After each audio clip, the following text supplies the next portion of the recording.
We here at TabbFORUM have given a lot of thought and discussed the topic of risk, big data, and advanced analytics.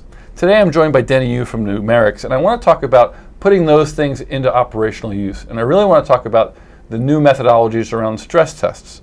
Denny, thanks for joining us today. Can you tell me a little bit about moving beyond the traditional regulatory required stress tests in today's sort of complex environment? Of course. Thanks for having me again, Alex.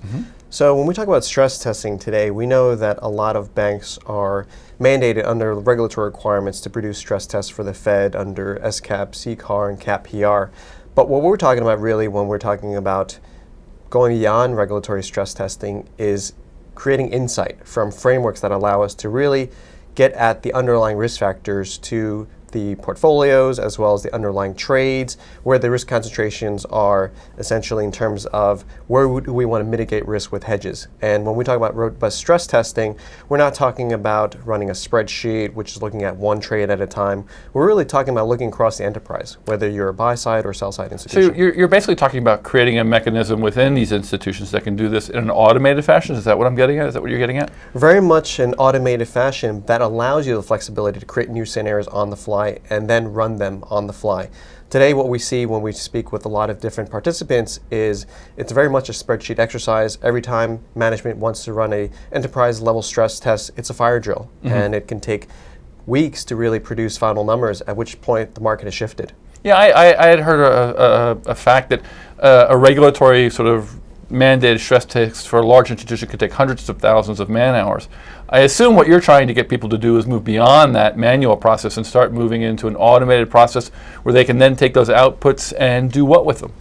Right. So in terms of that number of hours it takes, the Fed actually estimated their mandated stress tests will require a bank to run around 680,000 man hours to actually complete the stress test.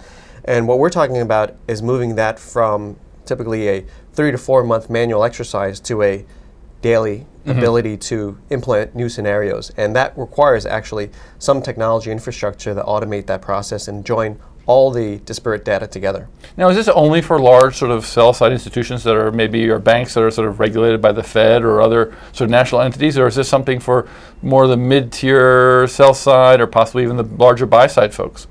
This is really for any institution that is a market participant. So the regulators actually just made it part of the forefront because it's a mandate. But hedge funds, asset managers, pension funds have all been thinking about or actively engaging in stress test frameworks. And so it really runs the spectrum of how far along they are in building this framework. How hard is it to sort of put this mechanism together? I can't imagine if you're a large institution gathering all that data and automating it and sort of combining it into one centralized desk or one centralized operation is an easy task. I would say it's always going to be difficult in terms of getting the data from different places to talk to each other. But really in the last decade, we've seen technology evolve to the point where there are a lot of off-the-shelf, even open source software that actually integrate different pieces together. And we find the biggest challenge is not technology or bringing different pieces of data together, it's the political challenge of getting different departments and groups to be willing to share that information and work in a collaborative manner.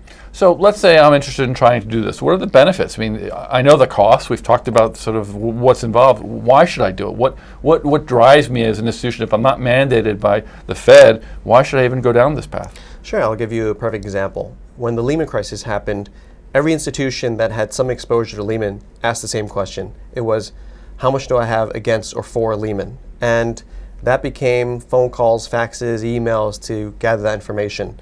Today, 5 years later, a lot of institutions still cannot answer that question in hours.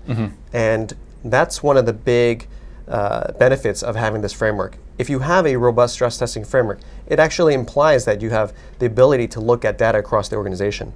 And can that mechanism be used to start generating alpha? If I have better understanding and better analysis of where my positions are, what my overall risk is that to me it's a perfect leeway into developing strategies that can create new channels for alpha. Absolutely. Stress testing has always been a way to looking at what can attack the portfolio, but also looking what can produce outsized gains in the portfolio. Now that we have a lot of mandates for central clearing, one of the things we're seeing more and more being done is collateral anticipation needs. So forecasting exposure profiles of the trading portfolio to anticipate collateral posting needs 1 week, 1 month from now, and actually creating alpha by essentially saving on funding. Well, Denny, I want to really thank you very much for joining us here at TabbFORUM to discuss this very interesting topic. I think we're going to hear more about sort of institution-mandated stress testing and moving beyond the standard regulatory platforms that exist. Thank you, Alex. Thank you.